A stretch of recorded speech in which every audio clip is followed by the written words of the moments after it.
They built towers so tall the Quran says they were unlike anything created anywhere in the world.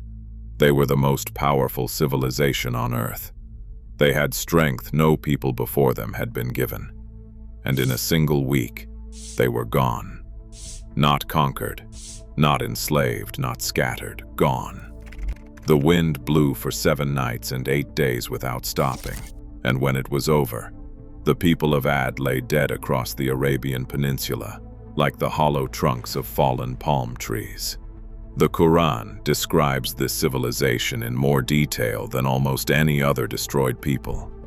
It names their prophet, it names their king, it names their city, it describes their buildings, their arrogance, their crimes, and the precise nature of the destruction that ended them. And yet today, almost nobody outside of serious Islamic scholarship knows who they were, where they lived, or what archaeologists have found in the desert sands of southern Arabia that may have changed everything we thought we knew about this story. Today we investigate. The people of Ad are mentioned by name in the Quran 15 times across multiple chapters. They were not a myth. They were not an allegory. The Quran presents them as a real historical people who occupied a real geographical location. A people whose ruins, whose legacy, and whose punishment were well known to the Arabs of the 7th century who first heard these verses. The Quran tells us in Surah Al-Fajr, chapter 89, verses 6 through 8, "Have you not considered how your Lord dealt with Ad, Iram of the pillars, the like of whom had never been created in the land, Iram of the pillars. This is the name of their city or their founding ancestor, or both." Classical scholars debate the precise referent, but the description that follows is consistent. A civilization of extraordinary builders, extraordinary physical strength, and extraordinary arrogance. Surah Ash-Shu'ara, chapter 26, verses 128 to 132. Records the words of their prophet Hud, peace be upon him, addressing them directly. "Do you build on every height a monument to amuse yourselves, and take for yourselves fortresses that you might abide eternally? And when you strike as tyrants. So fear God and obey me." 3 charges: monumental building for vanity, belief in their own permanence, tyranny over those weaker than them. These are the crimes, and they refuse to stop. God did not destroy the people of Ad without warning. He sent them a prophet from among themselves. Hud, peace be upon him, is one of the prophets unique to the Islamic tradition. Not mentioned by name in the Bible, known almost exclusively through the Quranic account and the Arabic historical tradition that preserves memory of pre-Islamic Arabia. He was from the tribe of Ad himself. He spoke their language. He knew their culture. He was one of them. And the Quran records his warning with painful clarity. Surah Al-Ahqaf, chapter 46, verse 21, and "Remember the brother of Ad when he warned his people in the curved sand dunes, and warners had already passed on before him and after him, saying, 'Do not worship except God. Indeed, I fear for you the punishment of a tremendous day.'" The curved sand dunes. This geographical detail, Al-Ahqaf, the curved or winding sand dunes, is one of the most significant clues in the entire account. It places the people of Ad specifically in a region of Arabia, known for its distinctive crescent-shaped sand formations. Their response to Hud, peace be upon him, is recorded in the Quran, with the exact words of arrogance that define them.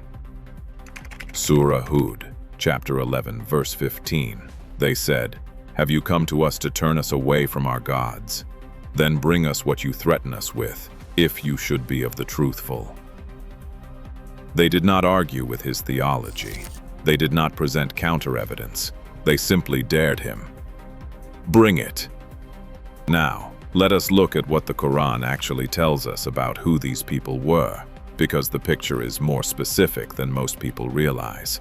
First, their physical stature. Multiple hadith and tafsir sources describe the people of Ad as being of exceptional physical size and strength. The Quran itself says in Surah Al-A'raf, chapter 7, verse 69. Remember when he made you successors after the people of Noah, and increased you in stature extensively. Increased in stature extensively. Classical commentators interpret this as referring to physical size and strength beyond the normal range of human beings. Second, their buildings. The Quran is specific about the kind of construction they engaged in. Towers built on every height, not for defense, not for function, but for display. Monuments of vanity. The Quran describes this as a sign of their corruption. They had resources and power enough to build anything, and they chose to build monuments to themselves. Third, their wealth. Surah Ash-Shu'ara records Hud, peace be upon him, reminding them of their blessings. He has given you livestock and sons and gardens and springs. Indeed, I fear for you the punishment of a tremendous day. Livestock, sons, gardens, springs. This is a description of a prosperous agricultural civilization in a region that today is largely desert. Gardens and springs, a water-rich environment capable of sustaining large-scale settlement and agriculture. This detail is important. We will come back to it. Now we come to the question that has fascinated archaeologists, historians, and Quranic scholars for centuries. Where were the people of Ad? The Quran gives us multiple geographical clues. Al-Akaf, the curved sand dunes, the Arabian Peninsula context, and the mention that they were well known to the Arabs of the 7th century. A recent enough memory that their ruins were still discussed. Arab historical tradition consistently places the people of Ad in the region known as the Rub al-Khali, the empty quarter, the vast desert that occupies the southern portion of the Arabian Peninsula, covering parts of modern Saudi Arabia, Yemen, Oman, and the United Arab Emirates. The Rub al-Khali is the largest continuous sand desert on Earth. It covers approximately 650,000 square kilometers. It is almost entirely uninhabited, and for most of recorded history, it was considered simply empty, a barrier, not a location. But in 1992, something changed. A team of researchers using declassified American SPY satellite imagery, originally captured for Cold War reconnaissance purposes, identified a network of ancient caravan routes converging on a single point deep in the sands of southern Oman, near the border of the empty quarter. They followed the routes, and in the desert, buried under the sand, they found a city. The site was named Ubar, after the name Arab tradition had long associated with the lost city of the people of Ad. The Greek geographer Ptolemy had marked it on his ancient maps as Omanum Emporium, the Omani trading post. Arab tradition called it Iram. The Quran had named it Iram of the Pillars. The excavations revealed an octagonal fortress with enormous towers at its corners. The towers were built on a scale that dwarfed typical ancient construction. The site showed evidence of occupation going back approximately 5,000 years.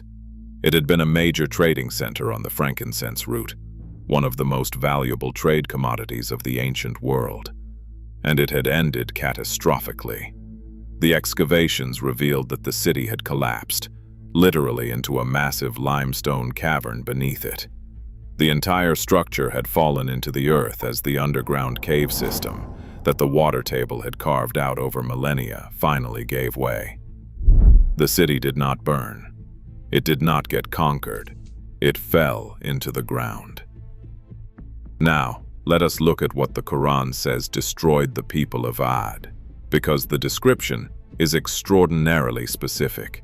Surah Al-Haqqa, chapter 69, verses 6 through 8, says that Ad were destroyed by a screaming, violent wind which God imposed upon them for 7 nights and 8 days in succession, so you would see the people therein fallen as if they were hollow trunks of palm trees. 7 nights and 8 days. A screaming, violent wind. Hollow trunks of palm trees. The Arabic word used for the wind is sarsaran, a word that conveys both extreme cold and extreme violence. Some classical scholars translate it as a freezing gale, others as a howling tempest. The word implies a wind of destructive force beyond ordinary storms.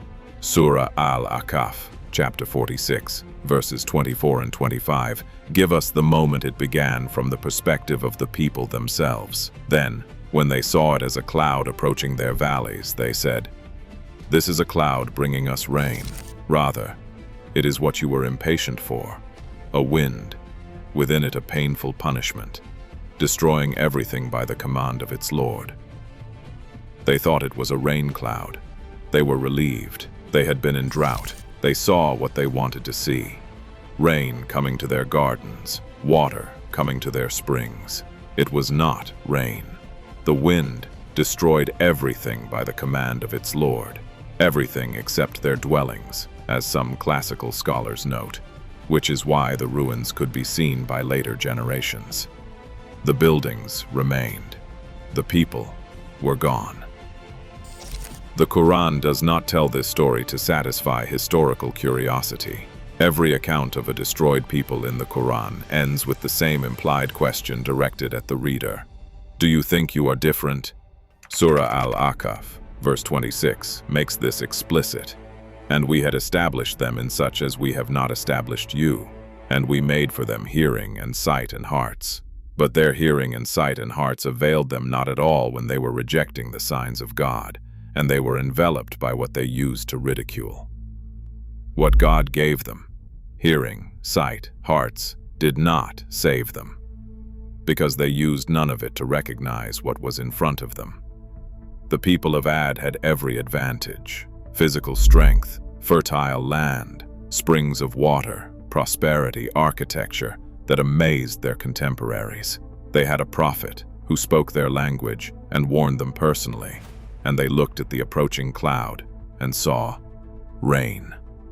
There is a moment in every civilization, and perhaps in every human life, when the warning is visible and the choice to see it is still available. The people of Ad reached that moment and chose to see what they wanted.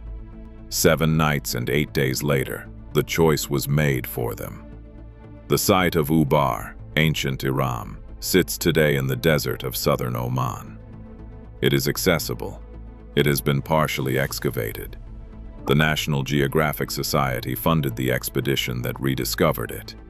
The research was published in peer-reviewed journals. The enormous tower. Foundations are visible. The evidence of the collapse into the underground cavern is documented. The ancient caravan routes that once converged on this point from across Arabia have been mapped by satellite. A city that the Quran named, that Arab tradition remembered, that Ptolemy marked on his maps, that spy satellites found, that archaeologists excavated. Iram of the Pillars is not a legend. It is a dig site. Step back and look at what we have. A civilization of extraordinary builders and extraordinary strength, occupying a prosperous, water-rich region of southern Arabia, warned repeatedly by a prophet from among themselves, destroyed by a wind of unprecedented violence over 7 nights and 8 days. Their city, known to Arab tradition as Iram, identified by satellite imagery and partially excavated in the Omani desert in the 1990s. The Quran named this city 14 centuries ago. The archaeologists found it with Cold War spy satellites. And what they found underneath, a city that had literally fallen into the earth as its water table collapsed, is consistent with a region that once had the gardens and springs that Hud, peace be upon him, reminded his people of, and that now lies buried under the largest sand desert on earth. The people of Ad looked at the approaching cloud and called it rain. We are still learning what they refused to see. If this changed how you understand this story, hit the like button and subscribe. I want to know, which detail stopped you? The satellite discovery, the city that fell into the earth, the wind they mistook for rain? Tell me in the comments. I read every single one.